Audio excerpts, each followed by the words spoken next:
Hello and welcome to a very special episode of Seed Speaks. My name is Sonia Begman. I'm the editorial director here at Seed World Group. And I should say Merry Christmas, Happy Hanukkah, Happy Kwanzaa, Happy Boxing Day, and Happy Holidays for anyone I might have missed.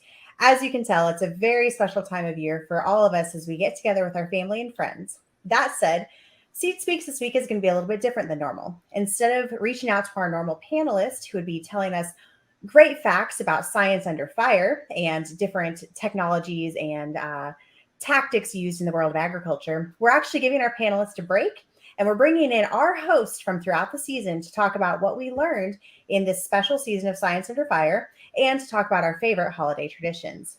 Joining me today is Mark Sienkiewicz, editor of Germination, also Santa Claus, Alex Martin, editor of Seed World, and Ashley Robinson, editor of Alberta Seed Guide. Thank you guys so much for joining me on this special episode. Thanks for having us. Ho, ho, ho. Now, as we reflect on the season of Science Under Fire, we took a deep dive into new technologies and new tactics being used in agriculture that help move the needle in food security and move the needle in yields and possibilities for farmers.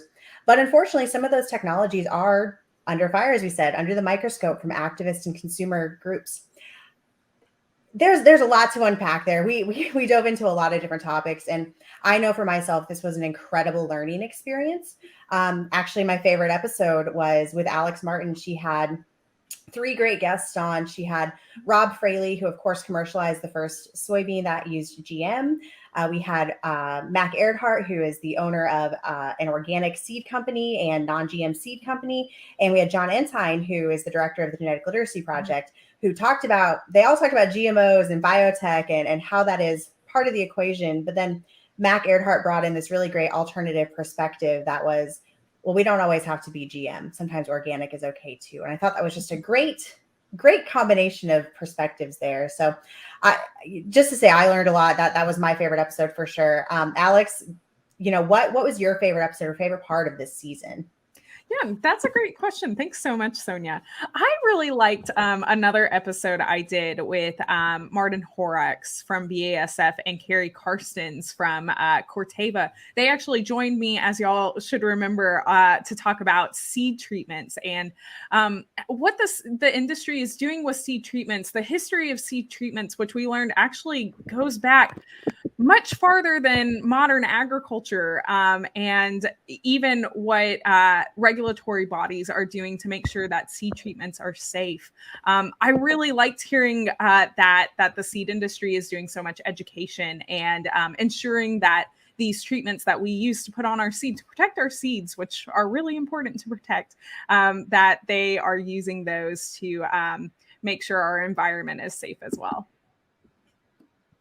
Absolutely. Well, Santa Claus, you just shed your beard, so it must be business time. So who was your favorite guest or favorite thing that you learned this season? Well, my biggest learning experience, Sonia, came during an episode I hosted on what we call the GMO image problem. And one of our guests, Kavan Senapathy, pointed out that it's not the science behind GMOs that concerns her. She knows they're safe. She has no problem eating GMOs. Her concerns center more around business models that drive the promotion of GMO products. She said that these business models can adversely affect the developing world and talked about what she called scientific imperialism and how it can be damaging to reduce the debate to a simple matter of being anti-GMO versus being pro-GMO, and that you can have a great discussion about it without having to form two camps of people, which can often only create conflict and sometimes make the problem worse. I thought that was a great way to think about the issue, and I'd certainly never really thought of it that way before. So that one really sticks out in my mind.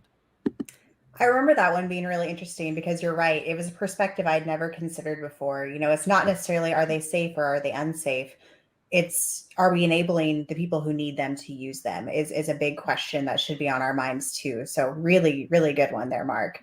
And Ashley, I know that you've had a lot of really exciting guests too, and you've had just a great time this season. So what was your favorite part?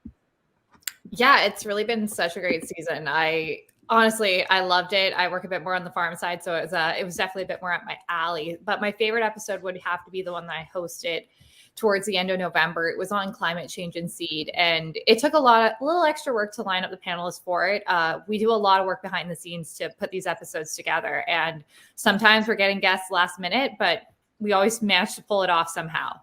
And so with this one, once I did get those guests lined up, we had such a great discussion, and I came out of it amazed to learn about the shift which has been happening in plant breeding, in the plant breeding world, from chasing higher yields to now focusing on bringing up the yield floor. And that's so that we don't have total write-offs for crop years. It's very interesting. I'm really excited for farmers that way.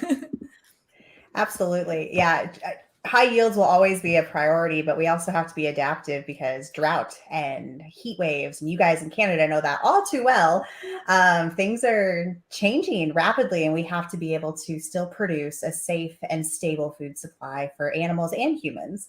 So a really good point there. Well, I'd be remiss, because we are all in our holiday best right now, not to talk a little bit about holiday traditions. So I know we're all getting ready to meet up with our friends and family as we celebrate our various holidays. I'm curious, one of my favorite parts of this time of year is just the traditions we have with our family and learning about traditions in other families and other cultures. So I'd like to ask each of you kind of, what's your favorite holiday tradition or your favorite part of the holidays? And I think we have to start with, obviously, the biggest fan of Christmas here, Santa Mark, and kind of find out, what's your favorite part of the season?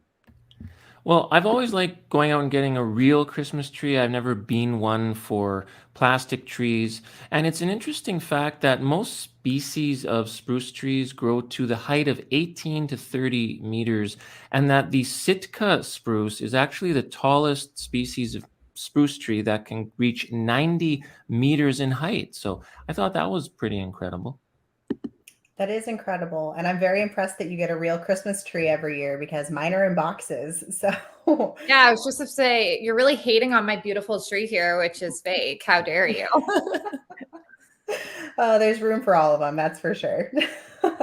And Alex, I know you are originally from the South, and the South has delicious food, first and foremost, one of my favorite parts of the holidays. But you are also in all of the things you have going on in your life. You've mentioned to me many times that Christmas is your favorite. So tell me all about your favorite traditions. Well, you would be surprised. Our most traditional food we eat at Christmas is actually on Christmas Eve, and it is not Southern at all. My mother makes 3-hour spaghetti every single year, and it's always the best. And then as soon as we finish eating, we get Christmas pajamas.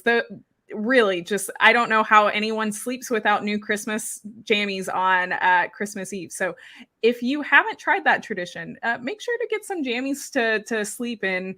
Maybe you'll meet Christmas Santa Mark this Christmas instead. I also am a big fan, though, of our traditional pumpkin pie, which I know everyone knows pumpkin pie is delicious, but did you know that the record for the biggest pumpkin in the world was actually won by an Italian farmer with a pumpkin of 1,226 kilograms? That's a large pumpkin. I would like to make a pie out of it. I would like to have some of that pumpkin pie for sure. And the Christmas jammy tradition is one we're actually starting in my family. My 1-year-old daughter is getting a pair of Minnie Mouse pajamas on Christmas Eve. She doesn't know it, and she doesn't ever watch this, so don't worry, I'm not ruining any surprises.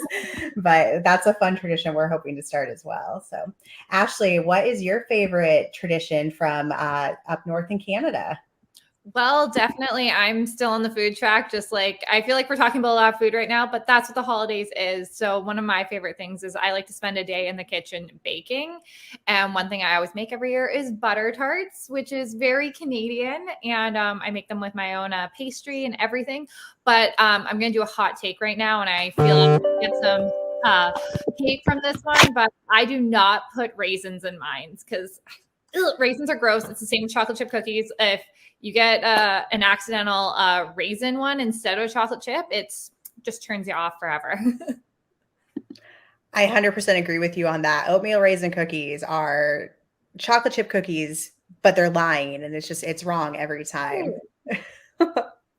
Well, my favorite holiday tradition is I've been married to my husband now for 6 years. And so we've had 6 Christmases together, and he is an adult.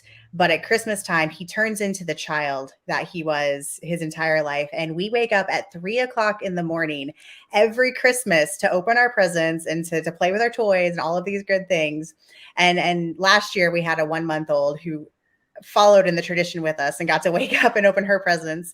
And of course, this year she's going to be over 1 and actually able to rip open her presents and play with the wrapping paper more than her actual toys. So I'm looking forward to passing along the 3 o'clock in the morning tradition to my young daughter, just so that she can love Christmas as much as we do and continue to celebrate that. This will be my 7th Christmas in a row being up at 3 in the morning. So be thinking of me as you sleep, because I will not be. Do you at least get to go back to sleep after, or is it you guys go till supper time? We do go back to sleep. We stay up, we open our presents, we play with them for like an hour, and then we go back to sleep. This year I think is going to be a little different because my daughter is over 1 and she's going to wake up and see these toys. And I don't know when we're going to get to go back to sleep. And then we have a full day of family because all of our family is within 15 minutes of us. So we might not get to nap again. So this is a tradition that's going to be kind of dangerous now with a young one. But it'll be really fun. Cody and I are 2 peas in a pod. We do that as well. And my husband is the one who likes to sleep until 11 a.m. So we'll have to see if that will actually happen. We've been getting up at 7 a.m. for Christmas every year now. You'll get him trained. Cody trained me, so you can definitely train Philip, and it'll be a good one for sure. Well, Ashley, I feel like we are behind the 8 ball here because Alex and Mark both taught us something. So why don't you teach me something about potatoes or sweet potatoes? Because I know that you have a special place in your heart for that particular vegetable. Yes, for those that don't know, I'm also the editor of Spud Smart. So potatoes are right in my wheelhouse when it comes to Seed World Group. So my fact is, do you usually have sweet potatoes on your table during the holidays? Well, these root vegetables have been a common North American dish. They're becoming more popular in Europe, with more being planted there. And currently, actually, Portugal and Spain are now the largest producers in the world of sweet potatoes, and they produce around 20,000 to 25,000 tons annually. Who doesn't love sweet potato casserole? Like, I can get behind that 100%. And a fun fact for you guys is Brussels sprouts, which happen to be what's left in stockings for people who don't like Brussels sprouts and they've been bad. That's what they get instead of coal. I kid. I love Brussels sprouts. Brussels sprouts are actually really good for you for a lot of reasons. They are known to help lower cancer risk, and they can also help your eye health. And they're also considered mini cabbages in some parts of the world. And if you look at them, they are little tiny mini cabbages. So eat your Brussels sprouts, not only because they're delicious, but because they can help reduce your cancer risk, and they can also help bolster eye health. So lots of fun facts about some of our favorite traditions and our favorite holiday food. That is all we have for you guys today. We hope that you enjoy your time with family and friends and find time to reconnect over this holiday season and just re-energize, because 2022 is going to be a great year, and we're really looking forward to seeing all of you in it. Happy holidays. Happy Have holidays. a great holiday, everyone.